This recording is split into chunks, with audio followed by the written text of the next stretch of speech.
49 అంటే సంతానం, 49 అంటే సంతోషం. ఓకే, సేమ్ అలాగే ఉన్నారు కొంచెం. ఓకే, సో అమ్మమ్మ గారు కూడా ఆవిడ బ్లెస్సింగ్స్ డెఫినెట్గా ఉంటాయి. సో ఇక్కడ చూస్తున్నారు కదా చంద్రబోస్ గారి అమ్మమ్మ గారు ఫోటో ఇక్కడ ఉంది. అండ్ ఇదంతా కూడా ఫుల్ బుక్స్తో అలా నిండిపోయింది సిస్టమ్ దగ్గర. ఇది చూసుకుంటే ఒక బెడ్రూమ్ కూడా ఉంది ఇక్కడ.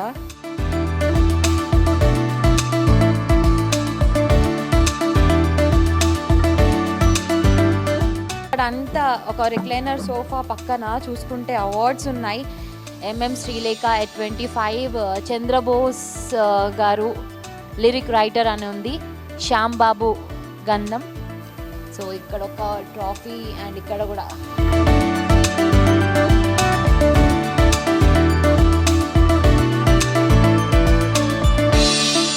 ఎస్పి బాలసుబ్రహ్మణ్యం గారు ప్రజెంట్ చేసిన అవార్డు కూడా ఉంది మ్యూజిక్ అకాడమీ నుంచి.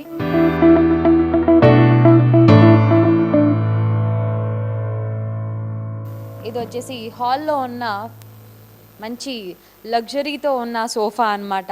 ఇక్కడే చంద్రబోస్ గారు లీజర్ టైంలో ఇక్కడ కూర్చొని రాసుకోవడం కూడా జరుగుతుందని చెప్పారు. ఇక్కడ చూసుకుంటే పూజ గది ఉంది హాల్లోనే. సో మొత్తం పూజలు కూడా బాగా చేస్తారు. సుచిత్ర గారు చాలా ఇంటర్వ్యూస్లో చెప్పారు కాబట్టి చూస్తుంటే కలకల్లాడిపోతుంది పూజ గది కూడా.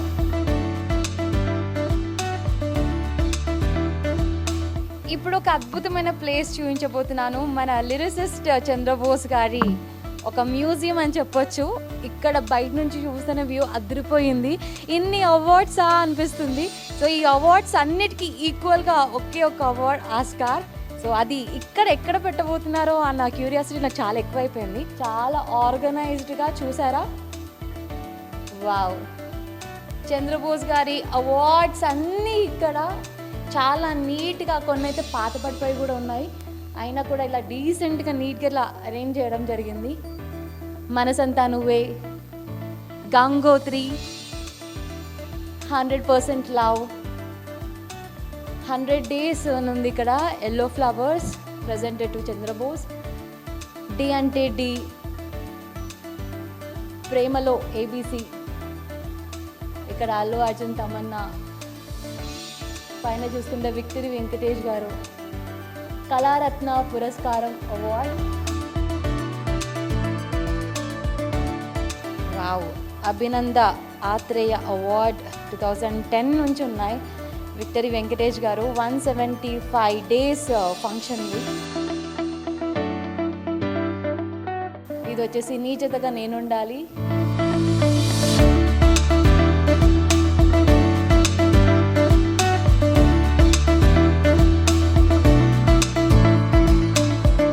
బిగ్గెస్ట్ హిట్, ఒక ట్రెండ్ క్రియేట్ చేసిన సినిమా కుమారి 21F.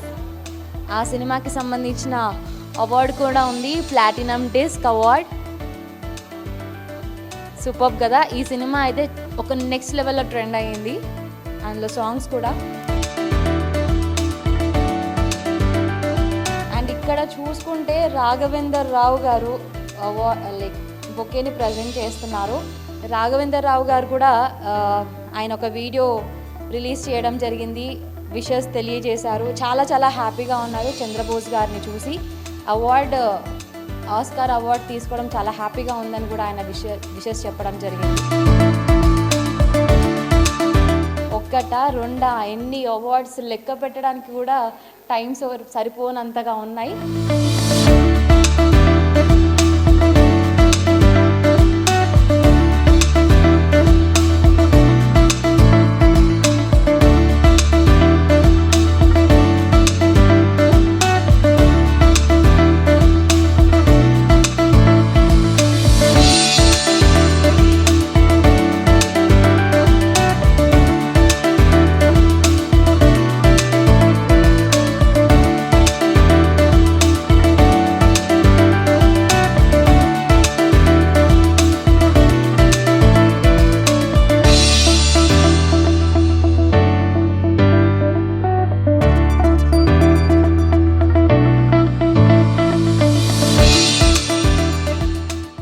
చంద్రబోస్ గారి సిస్టర్ ఇక్కడ ఉన్నారు మనతో పాటు.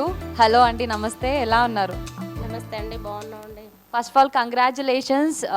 మీ తమ్ముడు కదా, సో చిన్నప్పటి నుంచి ఆయన కష్టాన్ని చూసిన వారు దగ్గర నుంచి ఎంతో కృషి చేసి ఇన్నాళ్ళు పడ్డ కష్టం ఒక్క రోజుతో ఇలా కష్టాన్ని అంతా మర్చిపోయే విధంగా ఒక బ్యూటిఫుల్ డే వచ్చేసింది మీ లైఫ్లోకి. ఎలా ఫీల్ అవుతున్నారు? ఆస్కార్ అవార్డ్ తీసుకోవడం, నాటు నాటు పాట ప్రతి ఒక్కరికి ఇష్టమే. ఏ ఫంక్షన్ జరిగినా నాటు నాటు కావాల్సిందే. ఎంత పెద్ద స్థాయిలో ఉన్నా, చిన్నపిల్లల దగ్గర నుంచి పెద్దవాళ్ళ వరకు ప్రతి ఒక్కరికి ఏజ్తో సంబంధం లేకుండా నచ్చిన పాట నాటు నాటు. అలాగే దానికి ముందు ఆయన చేసిన ప్రతి పాట కూడా ఒక మైల్ స్టోనే. సో మీకు పర్సనల్గా ఏ పాట బాగా ఇష్టం నాటు నాటు కాకుండా? మౌనంగానే ఎదగమని ఇష్టం అండి. అది ప్రతి మనిషికి ఏదో ఒక సందర్భంలో యూజ్ అయ్యే పాట. ఆ పాట ఎక్కువ ఇష్టం. అది ఎవరి లైఫ్లో ఏదో ఒక సందర్భంలో ఏదో ఒక రోజు ఉపయోగపడుతుంది ఆ పాట అర్థం. మీతో ఏమనే వాళ్ళు చంద్రబోస్ గారు? అంటే ఆయన కెరీర్ గురించి కానివ్వండి, ఎప్పుడైనా బాధపడిన క్షణాలు కానీ, ఏదైనా సంతోషంగా మీ దగ్గరకు వచ్చి అక్క ఇది జరిగింది అని ఏదైనా షేర్ చేసుకునే వాళ్ళ? ఎలా ఉండేది మీ ఇద్దరి మధ్యలో ర్యాపు? బయట ఇండస్ట్రీలో కానీ తను రాసిన సాంగ్స్ విషయంలో, షూటింగ్ విషయంలో ఏదన్నా చిన్న చిన్నవి ఉంటే మాతో షేర్ చేసుకునేవాళ్ళు, నవ్వుకునే వాళ్ళం. తనకి సాంగ్ ఓకే కాకుండా మ్యూజిక్ డైరెక్టరు సాంగ్ ఓకే కాకుండా తను బాధపడ్డ రోజులు చాలా ఉన్నాయి. ఆ సాంగ్ ఓకే అయిన తర్వాతే తను హ్యాపీగా భోజనం చేసేవాడు, నిద్రపోయేవాడు, మాతో సరదాగా ఉండేవాడు. అంతవరకు తను ఒంటరిగానే ఉండేవాడు. ఇంట్లో చూస్తుంటే మొత్తం ఒక మ్యూజియం లాగా అవార్డ్స్ అన్ని నీట్గా అరేంజ్ చేశారు. ఎవరి తోట అండి ఇలా ప్లాన్ చేయడం అనేది? వాళ్ళు ఇద్దరు భార్యాభర్తలండి. తను కూడా ఇండస్ట్రీ అమ్మాయి కావడం వల్ల తన బాధలు, తన కష్టాలు, తన ఇష్టాలు అన్నీ తను మా తమ్ముడి కంటే ముందే ఎక్కువ ఆమె ఆలోచించి చేస్తుందండి. సో ఇప్పుడు చంద్రబోస్ గారు వచ్చిన తర్వాత మీ ప్రిపరేషన్స్, మీ హడావిడి ఎలా ఉండబోతుంది? అంటే ఫారెన్ నుంచి ఎవరైనా బ్రదర్ సిస్టర్స్ ఎవరైనా వస్తేనే ఏదో సాధించి వచ్చారన్న ఫీల్ ఉంటుంది. అక్కడికి వెళ్ళి ఆస్కార్ అవార్డుతో ఇక్కడికి రాబోతున్నారు. సో ఎలా ఫీల్ అవుతున్నారు? నాకు తెలుస్తుంది ఇంట్లో అయితే మంచి పండగ వాతావరణం ఉంది, అందరు కలిసి చక్కగా మాట్లాడుకుంటూ ఉన్నారు. సో ప్లానింగ్స్ అంటే మా తమ్ముడు ఎక్కువ ఆడంబరాలు అట్లా వాటికి ఇష్టపడాడు. ఫ్యామిలీ మెంబర్స్ మధ్యన చిన్నగా అంటే అంత పెద్ద అవార్డు తీసుకొస్తున్నాడని ఆనందం ఎక్కువే, కానీ ఆడంబరాలు ఈ సెలబ్రేషన్స్ అంటే తక్కువేనండి. ఎక్కువ ఇష్టపడాడు అలాంటివి. మాట్లాడారా మీరు అవార్డు తీసుకున్న తర్వాత? మాట్లాడలేదమ్మా, అంటే తను బిజీగా ఉన్నారు, అటెండ్ చేయలేదు. తను నిన్న మధ్యాహ్నం మాట్లాడారు, నైట్ వెళ్తాను, ఈవినింగ్ వెళ్తాను. ఓకే, కంగ్రాచులేషన్స్ నాన్న అని చెప్పేసాను. అడ్వాన్స్ కంగ్రాచులేషన్స్ నాన్న. ఓకే, రాజమౌళి గారి గురించి ఏం చెప్తారు? అసలు నాటు నాటు అనే పాట అంటే ఇంత లెవెల్కి వెళ్ళిపోయిందంటే అఫ్కోర్స్ అంటే ఒరిజినల్ సాంగ్ కింద నామినేట్ అయ్యింది అంటే అన్ని విధాలుగా మొత్తం టీం వర్క్ అంతా కూడా ఉంది. సో మీకు రాజమౌళి గారి గురించి ఏమనిపిస్తుంది? మీరు మీ మాటల్లో ఏం చెప్తారు? రాజమౌళి గారు చాలా పెద్ద డైరెక్టర్, అందరికీ తెలిసిన విషయమే. తన మనసులో ఏదన్నా ఆలోచన వస్తే దాన్ని పూర్తిగా స్క్రీన్ పైన పెట్టే వరకు తను నిద్రపోడని విన్నా. టీంనంతా కష్టపెట్టైనా తను అనుకున్నది సాధించే తత్వం రాజమౌళిదని విన్నా, చూసిన కొన్ని సందర్భాలల్లో. రమా రాజమౌళి గారిని కానీ, కీరవాణి కానీ, వల్లి గారిని కానీ ఫ్యామిలీ ఫంక్షన్స్లో, సినిమా ఫంక్షన్స్తో తమ్ముడితో వెళ్ళి చూసా, మాట్లాడా. కొన్ని సందర్భాలలో తను చాలా పట్టుదల ఉన్న డైరెక్టరు.